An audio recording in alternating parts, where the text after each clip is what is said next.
Samajwadi party के महासचिव स्वामी प्रसाद मौर्य ने नया इतिहास बताने की कोशिश की। बौद्ध धर्म सनातन धर्म से भी पहले आया था। उनका कहना है कि उत्तराखंड के केदारनाथ और बद्रीनाथ मंदिर बौद्ध मठ थे, जिन्हें शंकराचार्य ने मंदिर में तब्दील किया था। स्वामी अपने तर्क दे रहे हैं, इतिहास के पन्नों को खंगाल रहे हैं, लेकिन ये नहीं बता पा रहे हैं कि कौन पहले आया था। आज हमारी खास पेशकश देखिए केदारनाथ का संपूर्ण सत्य।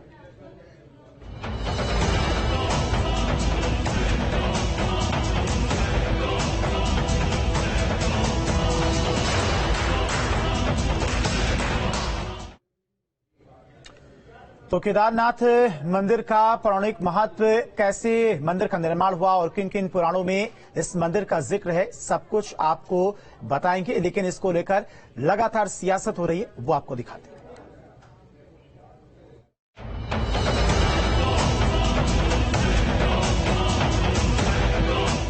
वाराणस्याम तु विश्वेशम त्र्यंबकम गोमती तटे हिमालये तु केदारम घुष्मेशम च शिवालय। अर्थात वाराणसी में विश्वनाथ के रूप में, गोमती नदी के तट पर त्र्यंबकेश्वर के रूप में, हिमालय पर केदारनाथ और अंतिम घृष्णेश्वर के रूप में शिव विराजमान है। शिव के 12 ज्योतिर्लिंगों में से एक केदारनाथ ज्योतिर्लिंग पर्वतराज हिमालय की केदार नाम की शिखा पर दुर्गम रूप में स्थित है। समुद्र की सतह से करीब 12,500 फीट की ऊंचाई पर केदारनाथ मंदिर रुद्रप्रयाग जिले में स्थित है। 12 ज्योतिर्लिंगों में से केदारनाथ धाम का सर्वोच्च स्थान है। साथ ही यह पंच केदार में से एक है। केदारनाथ धाम में भगवान शिव के पृष्ठभाग के दर्शन होते हैं। त्रिकोणात्मक स्वरूप में यहाँ पर भगवान का विग्रह है।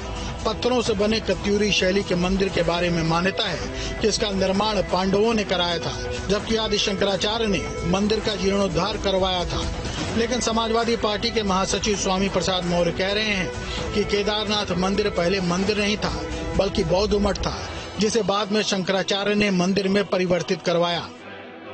भारतीय जनता पार्टी के लोग साजिश के तहत निरंतर मस्जिद मंदिर मामले को उठाकर हर मस्जिद में मंदिर खोजने की बात करेंगे तो ये परंपरा उनके लिए महंगी पड़ेगी, क्योंकि अगर ये हर मस्जिद में मंदिर खोजेंगे तो लोग हर मंदिर में बौद्ध मठ भी खोजना शुरू करेंगे, क्योंकि ऐतिहासिक साक्ष्य और गवाह तथ्य इसके एक पुख्ता प्रमाण है कि जितने भी हिंदू धर्म तीर्थ स्थल बनाए गए हैं ये सब पहले कभी बौद्ध मठ थे। उसी क्रम में हमने बद्रीनाथ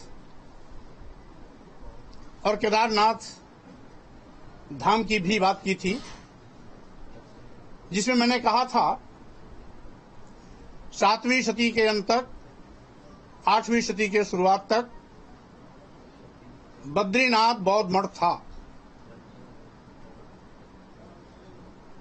उसके बाद आदि शंकराचार्य ने उसको परिवर्तित करा करके बद्रीनाथ धाम बनाकर हिंदू तीर्थ स्थल के रूप में स्थापित किया था। मौर्य ने राहुल सांस्कृतायन की किताब हिमालय परिचय का उल्लेख करते हुए बताना चाहा है कि केदारनाथ और बद्रीनाथ धाम पहले बौद्ध मठ ही थे। इसी क्रम में सबसे पहले मैं महापंडित राहुल सांस्कृतायन, जिन्होंने पूरे विश्व का भ्रमण किया, सैकड़ों उनकी लिखी हुई किताबें हैं, वो बद्रीनाथ धाम जाकर के वहां जो कुछ भी उन्होंने देखा, हिमालय परिचय 1 राहुल सांस्कृतायन, इसमें उन्होंने लिखा है मूर्ति का अवलोकन कर और साथ ही साथ वहां राहुल सांस्कृतायन की समय में जो उसके मुख्य पुजारी होते हैं, जिसको रावल कहते हैं, उस समय के रावल जी और भूतपूर्व रावल श्री वासुदेव जी से बात करने के बाद उन्होंने कहा था इस प्रकार इसमें संदेह नहीं रह गया कि मूर्ति बुद्ध की है। बद्रीनाथ की मूर्ति अखंड रहने पर बहुत सुंदर रही होगी, इसमें संदेह नहीं। उसके छाती, कमर आदि सारे अंग बिल्कुल ठीक अनुपात में हैं। वर्तमान रावल चीवर के छोर को यज्ञोपवीत मानते हैं। 30 वर्षों से नजदीक से देखने वाले भूतपूर्व रावल इसे बुद्ध की मूर्ति मानते हैं। लेकिन स्वामी प्रसाद मौर्य का उत्तर नाराज संतों ने दिया है, जिन्होंने बताया कि आखिर सिद्धार्थ बुद्ध बने तो उससे पहले वो क्या थे? क्या वो हिंदू नहीं थे? तो ये है कि आजकल की जो ट्रेंडिंग चल रही है तथागत भगवान बुद्ध को लेके, जो हमारे ही सनातन संस्कृति में जन्मे 563 ईसा पूर्व महाराजा शुद्धोधन के पुत्र जो वो महाराजा बुद्ध सनातन संस्कृति के संरक्षक संवाहक थे और जिनका सीधा संबंध इक्ष्वाकु वंश के शाक्य क्षत्रिय थे। वो स्वयं भगवान राजा रामचंद्र जी के वंश से थे, जो प्रकृति के पूजक थे। भगवान रामचंद्र जी जिनके आराध्य थे, भगवान शिव और कृष्ण जिनके आराध्य थे और जिनसे प्रेरणा लेके वो ना सिर्फ भारत बल्कि दुनिया के तमाम देशों में सनातन संस्कृति का धर्म ध्वज लेके प्रचार किए। लेकिन दुर्भाग्यजनक है कि स्वामी प्रसाद मौर्य जैसे लोग जो धर्म परिवर्तन के एक सूत्राधार मात्र हैं, आतंकवादी संगठनों से मैं तो कहूंगा, और चूंकि कहना इसलिए पड़ेगा क्योंकि लगातार सनातन संस्कृति को ही क्यों शिकार बनाया जा रहा है, तो कहीं ना कहीं ये निकल कर आता है कि आतंकी संगठनों से फंडिंग लेके सनातन संस्कृति को धूमिल करने के लिए तथा धर्म परिवर्तन का एक बहुत बड़ा एजेंडा स्वामी प्रसाद मौर्य अपने बैनर तले समाजवादी पार्टी के छत्र छाया में आदरणीय अखिलेश यादव जी के नेतृत्व में चलाने का काम कर रहे हैं धड़ल्ले से। देखिए, जो स्वामी प्रसाद मौर्य है, उस व्यक्ति को यह नहीं पता कि वो जिस बौद्ध को आधार मानकर इस प्रकार के दावे कर रहे हैं कि बौद्ध का जन्म कब हुआ, बौद्ध धर्म की स्थापना कब हुई और वो बौद्ध बने कैसे, केवल और केवल सनातन धर्म के मठों पर, मंदिरों पर, प्रतीकों पर, धर्म ग्रंथों पर बोल देने से, इल्जाम लगा देने से और अपनी मनगढ़ंत बातें कहकर अपना वोट बैंक तो साधा जा सकता है। लेकिन उनको पहले इस बात को तो समझना पड़ेगा कि वो व्यक्ति जो सिद्धार्थ से बौद्ध कैसे बना, वो जो सिद्धार्थ थे वो गौतम बुद्ध कैसे बने और गौतम बुद्ध से बौद्ध धर्म किस तरह स्थापित किया गया। जगत गुरु परमहंस आचार्य तपस्वी छावनी पीठाधीश्वर ने तो उनकी भर्त्सना करते हुए कहा है कि उनका तो जिक्र ही नहीं करना चाहिए। समाजवादी पार्टी के नेता स्वामी प्रसाद मौर्य का मानसिक संतुलन बिगड़ चुका है। लगातार इनके जहरीले बोल सामने आ रहे हैं। ये कुछ दिन पहले बद्रीनाथ भगवान के विषय में बोले थे, अब केदारनाथ भगवान को भी ये कह रहे पहले बौद्ध मठ था। और इसके विषय में जो है लोग बोलने से अब कतराने लग गए, क्योंकि इसकी इतनी ओछी और नीच हरकत है कि इसके विषय में जो कुछ कहा जाए निंदा इसके लिए कम पड़ गई है। स्वामी प्रसाद मौर्य ने अपना ये बयान किस मकसद से दिया है ये तो सब जान चुके हैं, लेकिन इतिहास को दरकिनार कर किस तरह से वो बौद्ध धर्म को सनातन से पहले के बताने पर तुले हैं, ये आश्चर्यजनक बात है। Team news state.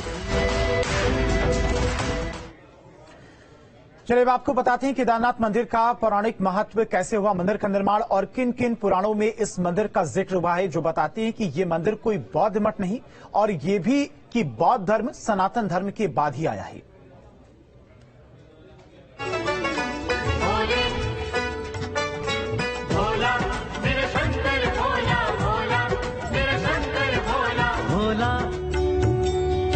केदारनाथ मंदिर का निर्माण कैसे हुआ और कब हुआ ये जानना भी बहुत जरूरी है।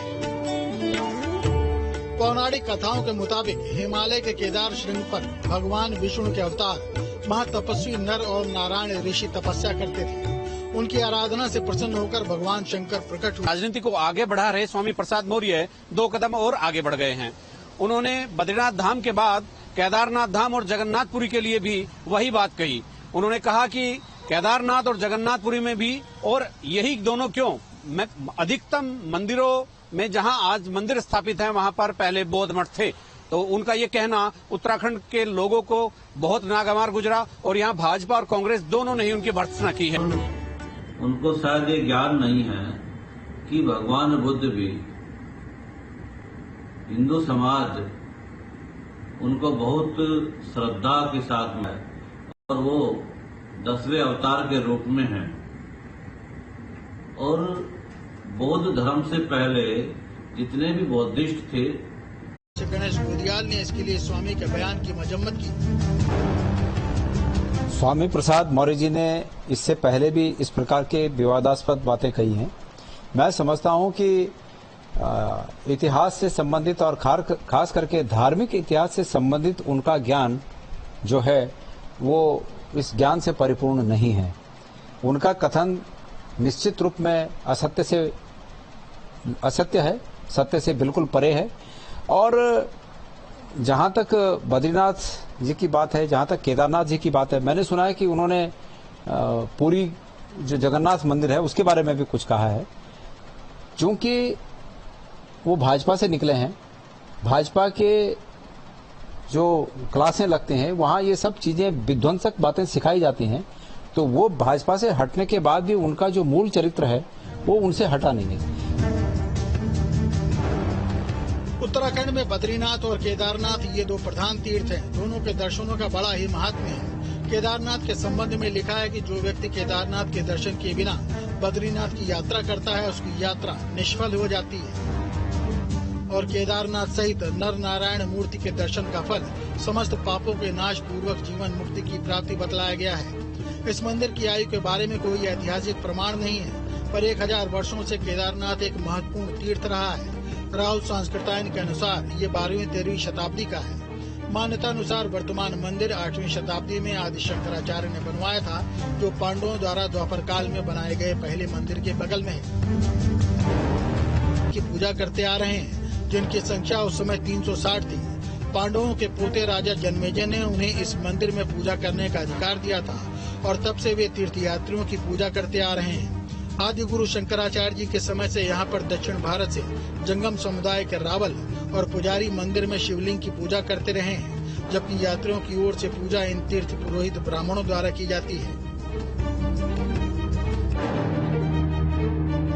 दावे सभी के अपने अपने हैं। सवाल ये है कि जो आस्था का प्रतीक सैकड़ों और लाखों वर्षों से बने हुए हैं, बद्रीनाथ धाम, केदारनाथ धाम, जगन्नाथपुरी, जो हजारों साल से करोड़ों लोगों की आस्था का प्रतीक है, उनके बारे में टिप्पणी करना कितना उचित है और कितना अनुचित है। समाज इन सब चीजों को देखता है, लेकिन जब ये सब चीजें सियासत की तरफ बढ़ने लगती है, तब हमारे समाज को भी कहीं ना कहीं नुकसान होना शुरू हो जाता है। क्योंकि उत्तराखंड इसलिए भी महत्वपूर्ण है, यहाँ 4 धाम यात्रा होती है और उस 4 धाम यात्रा में जो धाम हैं वो पूरे देश में बहुत प्रसिद्ध हैं, बहुत उनकी मान्यता है और लोग यहाँ करोड़ों लोग हर साल यहाँ पर पूजा अर्चना के लिए आते हैं। 4 धाम में लाखों लोग आते हैं, तो उनकी भावनाओं को भी आहत करने वाला ये बयान है, जिसको कांग्रेस और भाजपा ने अपने अपने तरीके से इस पर अपनी प्रतिक्रिया दी है। अपने सहयोगी कैमरामैन सोनी कुमार के साथ देहरादून से न्यूज नेशन के लिए अजीत सिंह राठी। अपने सहयोगी कैमरामैन सोनी कुमार के साथ न्यूज स्टेट के लिए देहरादून से अजीत सिंह राठी।